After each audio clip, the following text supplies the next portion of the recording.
Welcome to another edition of the fifth quarter. My producer Caleb and I will be here each and every week to break down the best action from around the Tri-States on Football Friday night.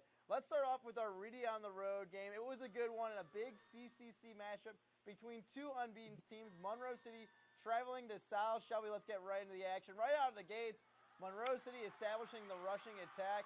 They give it to their running back, Jaden Holland, who gets a big chunk of change there. Later that drive, Panthers sticking with the rushing attack. This time they hand it off to Quincy Mayfield. He dances with his defender on the outside before diving across the pylon for the first score of the day.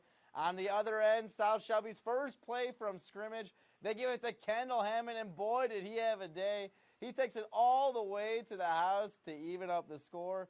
Mr. Hammond wasn't done either, and Victoria was smiling ear to ear. Her pick to click from earlier today stole the show as he takes it up the sideline for another touchdown. He had over 200 rushing yards in the first half alone, but the show wasn't over yet. Let's give it to him one more time. Monroe City just didn't have an answer for Kendall Hammond in this one, and the Cardinals get the statement win over Monroe City, winning this one 59-6. As the Panthers lose their 15-game regular season game win streak on the road tonight. And Caleb, I know you got a special guest for us tonight. We're joined by Adam Gunnerman. Do you have him on the line? Yeah, Coach, can you hear us out there? Hey, Coach, yes, thanks for joining the show. Big win for you guys today. What does it mean like this to take down a powerhouse like Monroe City? Yeah, it's a really good win for our program. Our kids really responded well after giving up that first touchdown. They came out and hit us in the mouth and ran it right down our throat to score, and our kids bounced back and played really well. And everyone knew you guys were a good team. Both sides were 3-0 going into this one, but it was kind of a similar situation to last season. What's it like to kind of get over that hump and beat a great team like Monroe City and show you guys are legit? Yeah, just work in the offseason, work in practice, all came together in this moment. And we got a lot of football left to play, but that was a really good win for us. And talk about Kendall Hammond. He did everything for you guys today. Monroe City couldn't slow him down. 4 touchdowns in the first half. And over 250 rushing yards. Is that some kind of record at all? What would you think of his performance? I don't know. South Shelby's known for running the football. There's a long history of really great running backs at this school, and Kendall's definitely one of them. And our guys up front were fantastic tonight. I couldn't say any more how proud I am of our 5 offensive linemen. They were outstanding. And I know your team's super hungry right from the get-go, no matter who they're playing. But after a big victory like this, how do you keep your team focused on track that there's still a whole lot of the season left? Yeah, especially next week, we have a really good Clark County team, and that's a team that's really hungry. They're really big up front. They got a really great offensive lineman who's, going to play at the next level, and they got a great coach. So there's no days off in this conference, and these guys know that. Our guys know that, and hopefully we'll come out ready to go. And how great was it to get that win in front of that home crowd tonight in that dominating fashion? Oh, it's huge. Our community, that was a big win for us. And, Monroe's definitely had their way with us for the last few years. So just that win for our kids and our community means a lot. Well, congrats, Coach, again. Thanks for joining the show, and we wish you guys best of luck for the rest of the year. Hey, appreciate the coverage, guys. Thank you.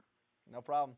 Let's move along to our next game, a big game between Quincy High and Moline. The Blue Devils may have started the day on the Today Show, but they ended it as must-see TV. 12 hours later, becoming national stars, the Devils got to back it up on the gridiron. But you don't win games just by being on national TV. The action was hot and heavy from the opening kick. Maroons throwing deep, and Jack Medmeyer with the interception. It was a good time for the Devils offense to crank it up. Jarius Rice, he had 58 of the 63 yards on this drive, rushing for a big one right there, rumbling away. And the next play, they give it to him once more, and he scores the first touchdown of the game to make it 7-0 in favor of QHS. The defense delivered again, Moline breaking free. What in the name is going on here as Aiden Byquist to save the day, a little peanut punch action. Later in the first, fast forward off the turnover, Braden Little to Tykel Hammers down to the 4, and then on 4th down after the big play from Hammers, they go Braden Little to Caden Johannesson on the flat, 13-0 ball game, and the Blue Devils are all over this one. Little and Hammers would hook up again, this time a 27-yard connection.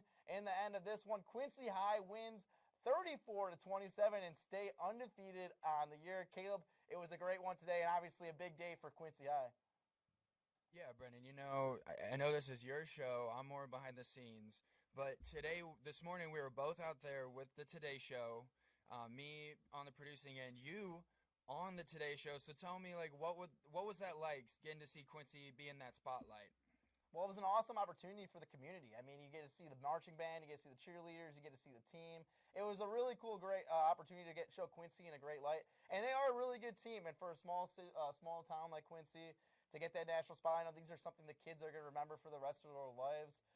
So many people, so many fans from the stands were out there just talking it up, and it was just an awesome opportunity. And I mean, it's something that they rightfully deserve. Yeah, okay. So Quincy gets the honor, but talk to me about what it was like working with the Today Show people, getting to be on a national NBC show like that. I just like you got to dream of that as you're growing up. What was that kind of like this morning? It was really cool for me, but it really wasn't about me. It was about the kids and the community. That was the best part. Seeing those kids in the morning up there, so excited. I mean, I don't know how many of those kids drank coffee, but I had a couple of cups before I was there. They were more amped up than I was. Even though it was a little frigid this morning, they were ready to go. I was joking around with Coach Little. He was wearing the short sleeves. I was wearing a coat before I went on, so I had to take my coat off before I went on the air, so I didn't look like a little wimp in the cold. But it was just an awesome opportunity for the team, and I know the cheerleaders, the band, they all appreciate it. Yeah, I mean, it was just really awesome to get to see Quincy just get to show off like that. I mean, the community support here is unreal. It's unlike anything I've seen. There was parents coming to watch. They had all the band out there. I mean, it was just awesome. We got to get them out for a basketball game. They really want to see a spectacle. The QHS basketball pregame show is second to none. Just a cool opportunity for everyone involved. I'm really grateful I was able to play. Me and you were both able to be a little bit a part of it. Like I said, something these kids are going to remember forever, and such an opportunity for a team like Quincy, and hopefully they keep on winning. Obviously, it wasn't a big distraction. They were able to come away with a big victory against Moline, and it's just a lot of fun. I just can't wait to see this team continue to grow throughout the rest of the year. Tons of talent, so many great storylines, just one of many great teams in the tri-state area. But that's going to do it for all of our time we have tonight in the fifth quarter. Be sure to tune in next Friday to catch more action, highlights, analysis, and interviews, much, much more. Thanks again for joining us. Have a great night.